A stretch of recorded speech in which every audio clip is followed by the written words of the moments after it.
तो स्टार्टिंग गोटे देखिए मोर गार्लिक नान बटर चिकेन 65 बिरियानी। तो स्टार्टिंग गोटे मुझे आसी पहुँची गली रेस्टोरेंट तो रेस्टोरेंट पहुँचा पर मुझे इडली सांबर। तो इडली सांबर आपको मुझे टेस्ट कर बताई इडली सांबर टेस्ट कौन अच्छी। तो फाइनाली मुझे इडली सांबर खाई देली। इडली सांबर टेस्ट बहुत जबर टेस्ट अच्छी। तो मो आसीस्टाट पानी बसुची फ्राइड राइस 4 केजी राइस आम फ्राइड राइस बनवार अच्छी।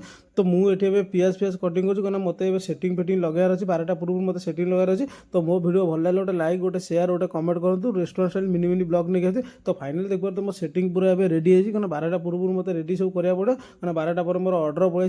तो ये तंदूरी सेफ देखी पारे ना नान पेड़ा पड़े भी 12टा पूर्व रेडी करा पड़े 12टा हेल्ले भी अर्डर पड़े। तो ये आम इंडियन सेफ देखी पारे चिकेन फ्राए मार चिकेन फ्राए आम पलव पर मेन चीज अच्छी क्या सही पलव सब अर्डर जाऊँगे। तो देखी पारे ये बोले चिकेन भी ऑयल फ्राए कर रखुच्छी क्या हाफ फ्राए कर रखुच्छी।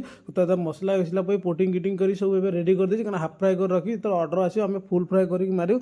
तो फाइनाल देखी पारे मोर अर्डर चाहिए 65 बिरियानी गार्लिक नान तो बटर चिकेन। मो वीडियो भल लगे लाइक गोटे शेयर गोटे कमेंट करूँ।